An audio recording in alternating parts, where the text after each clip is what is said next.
Hi, Patrick Kincaid. Welcome back. We are on lesson 13.01, designing products.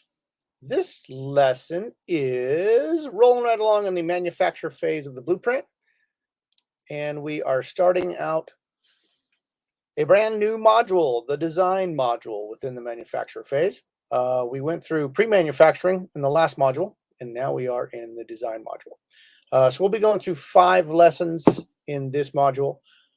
And they are designing products, then creating your brand, understanding brand registry, designing packaging, and implementing your designs. So obviously it's all about design. And there's lots of different facets of design. We're pretty much looking at your product and your brand, right? It's all about your product and your brand. Okay. So within the manufacturing overseas process, today's lesson falls within the, as you can see, they're outlined in yellow. Kind of while things are in production at your manufacturer's headquarters or the plant or the factory, while things are in production, that's when we're going to be carrying on our design of the product, carrying out, I should say, the product and the packaging and the brand. If this is your first product and you have not developed a brand yet, so as you can see up there in the top, you have packaging design, the supplier. We're going to need to get that packaging design over to our supplier so they can create the packaging. We're going to have to get the product design over to our supplier so they can make the product correctly, right? And there's a few other components there as well, but that's where we're at in the process. And these things kind of squeeze in a couple different places, okay? So today's lesson, designing products, is going to be split into 5 sections. Number 1, what is design? Number 2, we're going to review differentiations and audience data. Number 3, you want to confirm safety requirements. Number 4, create a detailed design. And number 5, discuss general manufacturing details with your supplier. Okay, number 1, what is design? Well, as I alluded to a minute ago, it kind of encompasses your products and your brand, right? So it includes all the components of your product to start with. Your product's physical components, which include your innovations and your differentiations that you came up with, and sustainable innovations, right? If you are taking on any kind of sustainable innovation in your product design itself, in the physical components, you need to be paying attention to that right now as we are carrying out the design. All right, and then we're talking about the design of your branding, which could include your logo and your style, which can include the fonts and the colors and badges and icons and all kinds of stuff I'm going to go over in a later lesson. But branding, super important if you're developing a brand on Amazon and off Amazon, right? So if you set this up right and do it well ahead of time, then you can utilize this brand design for the long haul. And it will really convey your core values to your audience with each and every product that you launch, okay? Next on the design list is packaging, right? There's kind of 2 different types of packaging. Sometimes there's packaging that your product goes in. Let's say you sell something liquid, right? There's if you're selling a liquid cleaner, there's the squirt bottle that the cleaner goes inside, right? That could be called your product packaging. What we're referring to when we mention packaging, as I did here, that is the box or the container that your product as a whole goes inside, right, to make one unit. And whether that's a cardboard box or a fancy bag or a tube, whatever, you need to design that packaging, okay? And then we have inserts, product inserts, which can be, on little pieces of paper, big pieces of, heavy stock cardboard, or heavy stock paperboard, and any number of ways that you could do an insert. But what it is it's the insert that is inserted into your brand package, right? And that needs to convey your branding, okay? That's really a key place, and I'll talk about that later, where you can really bring across those core values to your customers while they're unboxing their product that they bought from you, right? That's inserts. And then lastly is the shipping cartons.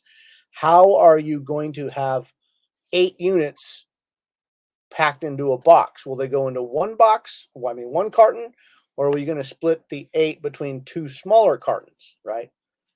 So how big are the outer cartons? How do those all stack together on a pallet? That is the shipping cartons, and that needs to be actually designed, right? Typically, it's left up to your supplier who's packing these things up and yourself, okay? I like to send videos of my shipping cartons being packed, if I can do so. You know, if I can pull it off and have the kind of set up a mock shipping carton explainer video, I will do that, and I'll send that to my supplier or whoever's packaging my goods in the final shipping cartons. All right, so we're talking about you can do all this well and have a great product design that's got multiple components and is displayed properly.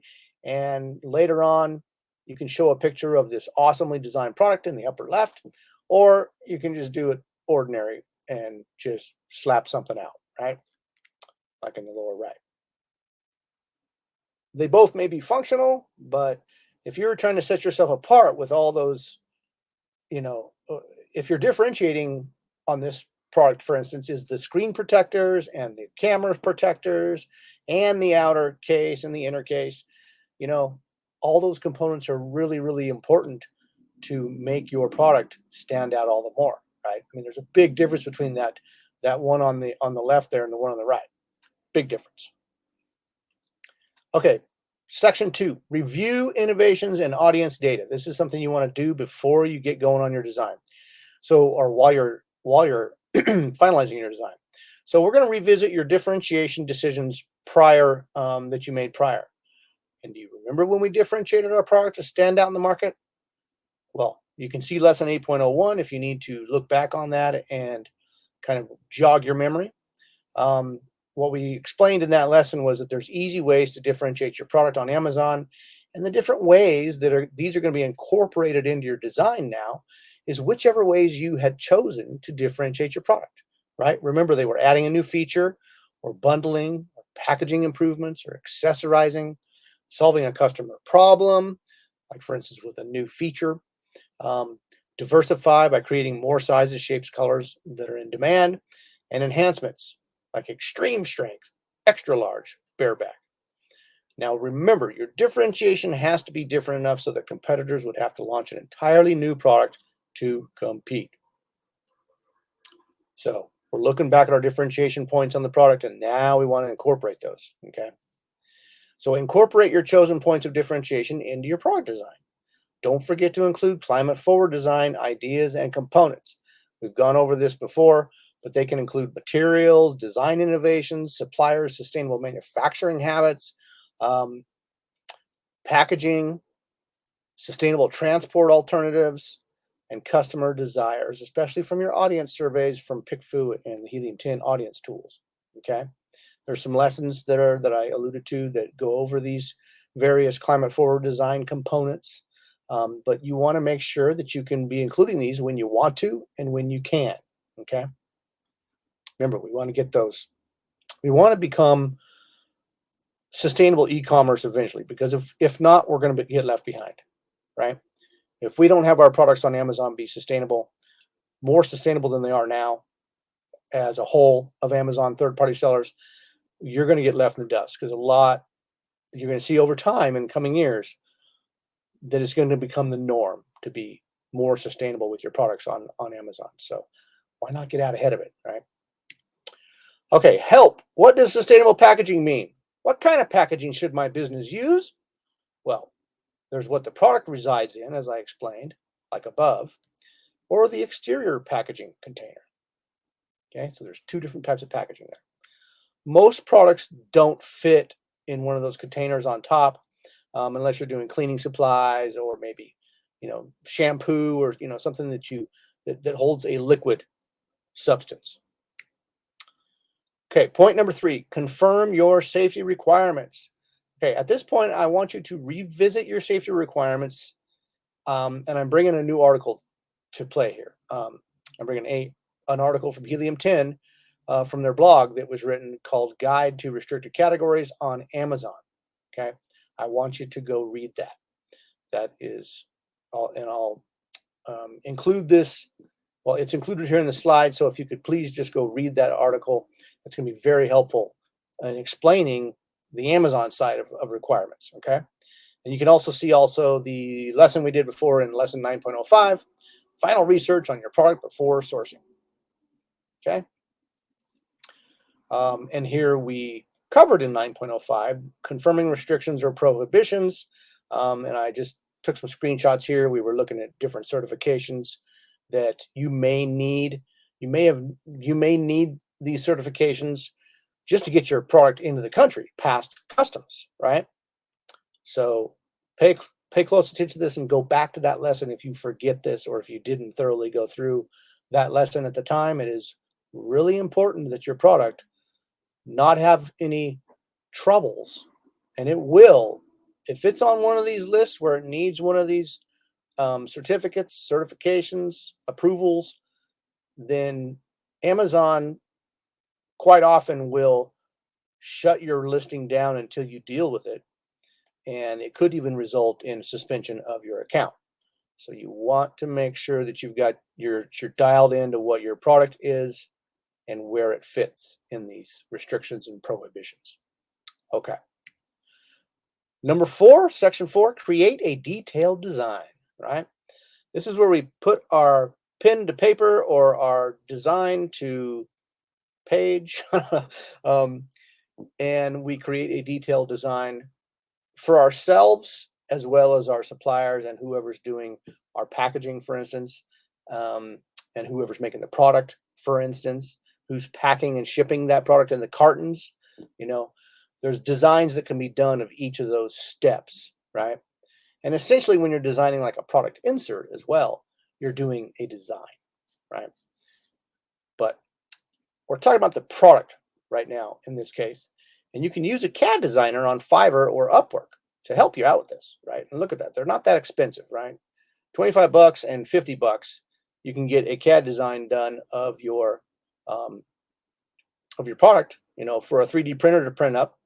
I've had clients before that have 3D printed their own products and their own product designs and spit them out of a 3D printer so they could see them and hold them and see what they were all about. And that way you can incorporate the changes you're making to them. And so you can make sure that it's going to work before you send it off to your supplier, right? It also gives you something to send to your supplier. If you have a 3D CAD design done that you're going to use to print with a 3D printer, or have a friend print, or go to a makerspace and print, or hire out someone else to print it, if you get that 3D CAD drawing done, you can provide that to your supplier. Now, we're going to talk shortly about the agreement you need to come up with and get signed by your supplier so they're not taking your design idea and running away with it. Okay. So you can use a CAD designer on Fiverr or Upwork, or I'm sure many other places, or depending on the complexity of the product, it might be a simple product, and you can just create a rough sketch on Canva or by hand, right? This all depends upon the complexity of your product and your artistic abilities. Okay. So there is a feature in Canva called Whiteboard. So if you just want to quickly sketch out the addition of a thing to your product, or sketch out your product, if it's a real simple stationary object and maybe you're adding a lid to it, right? Then you could quickly draw the base product and then draw the lid, and you could just indicate the lid slightly bigger than the bottom product, however much bigger you wanted it. Let's say it was a magnetic lid that fit on top of a bottom metal tin. Then you'd want to draw that outside. You should draw the lid and show the dimensions on there of how much over all the edges that lid would fit. Okay.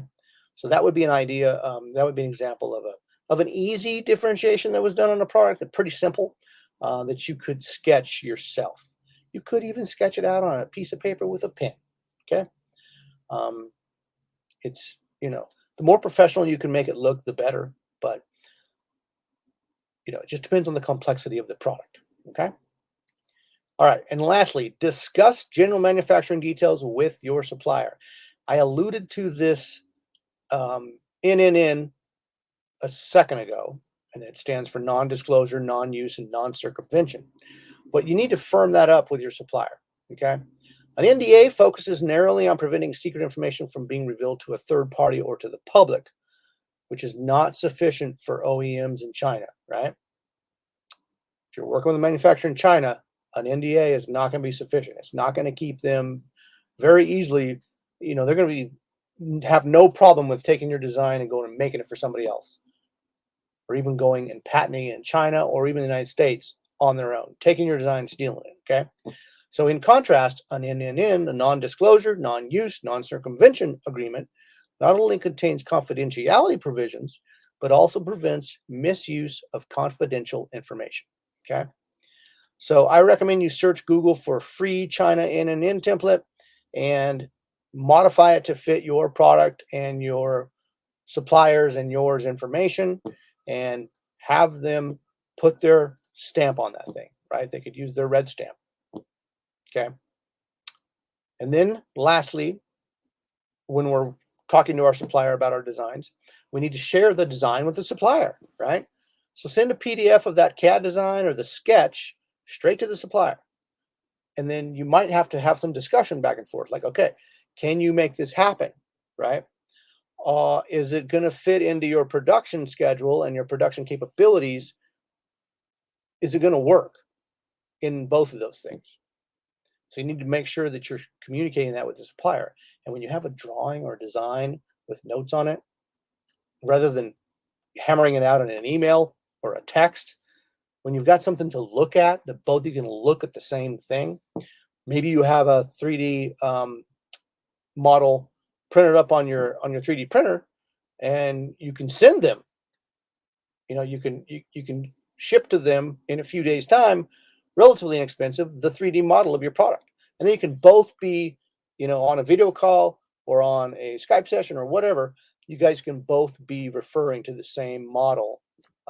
That would make it a lot easier for you guys to be communicating about the same details. Okay. It's all about getting the details right? You went to all the trouble to figure out this product and to figure out how to differentiate it. You need to get all those details down properly, and you don't want to have something shipped to Amazon later and have it not work the way you planned on it, or not have it look either the way you planned on, and then you get returns or you have unhappy customers. That's the last thing that you want. Okay, so we're working ahead of time to make sure that we get this done right. Okay, so lastly, with the supplier, you want to review your manufacturing process and timeline. And we kind of discussed this in the last module, but this is important. You want to keep checking in with your supplier and make sure, okay, is this the timeline? Now that I'm giving you the designs on things, when are you going to need the packaging design? We've worked out the product design. When are you going to need the packaging design? Okay. So you can refer back to your MPL supplier master and that manufacturing overseas process sheet. You can track the number of days that it's going to take for all those things. Talk to your supplier, get constant updates on this process. Okay. This timeline is, I'm always working with my clients, with my students, and I'm asking them, hey, so what's your lead time?